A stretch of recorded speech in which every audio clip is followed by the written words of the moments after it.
Good morning and welcome to Love Every Moment, coming to you today from the Black Hills of South Dakota. Today's verse is Matthew 7:20.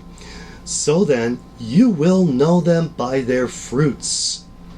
And when Jesus starts repeating something, we should pay extra careful attention to that. He is really hammering this point to us. So let's take one last week to really nail down this concept. We'll know them by their fruits, not by their doctrine, not by their Christian acts, and not by their spiritual gifts. So let's start with a few cross references, such as 1 John 4:8. The one who does not love does not know God, for God is love. So it's very plain. No love, that means you're not a Christian, because you don't know God. And when we say love, we're talking about godly love, a love that will love even our enemies, our political opponents, our ex-spouses, anyone like that, that we would have nothing but love for those people as that comes up from God's Spirit moving within us. Based on that, let's jump to a very familiar 1 Corinthians 13.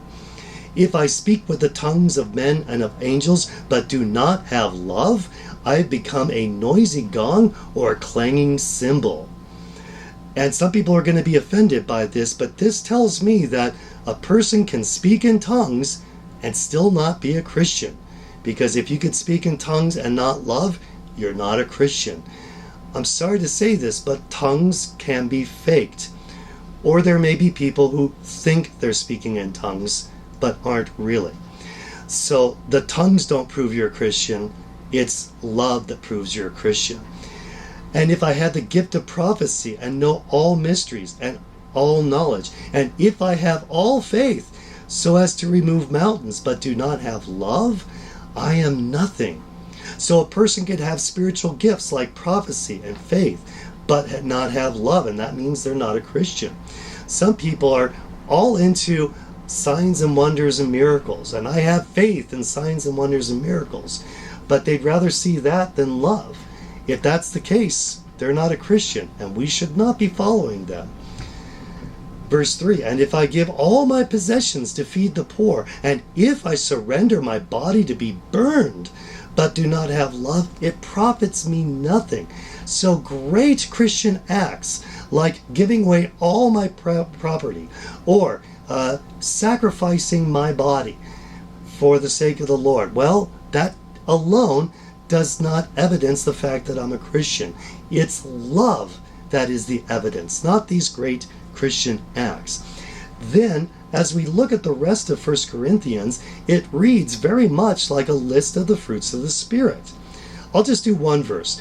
Love is patient. Love is kind. Love is not jealous. Love does not brag and is not arrogant. And the list goes on. A person who has the fruit of the Spirit, love, will have all of these other things. It just flows from love. But let's wrap this up with a very familiar John 13:35. By this all men will know that you are my disciples, if you belong to the right political party. No, wait, it doesn't say that. By this all men will know that you are my disciples, if you stand for the flag and kneel for the cross. Wait, it doesn't say that either. By this all men will know that you are my disciples, if you attend church regularly. No, it doesn't say that. By this all men will know that you are my disciples, if you abstain from drinking. No, it doesn't say that. We have all of these artificial ways that we tend to say that someone's a Christian. Oh, they're such a nice guy, that must be a Christian. That's not necessarily it. It says, by this all men will know that you are my disciples, if you have love for one another. Love is what it's all about. That's the number one fruit, and from that everything else works out correctly. So let's make sure that we're following someone who practices that, and that we ourselves follow that as well. Because if we love every moment, we're going to love every moment. I'm your average wretch, and I hope you have a great week.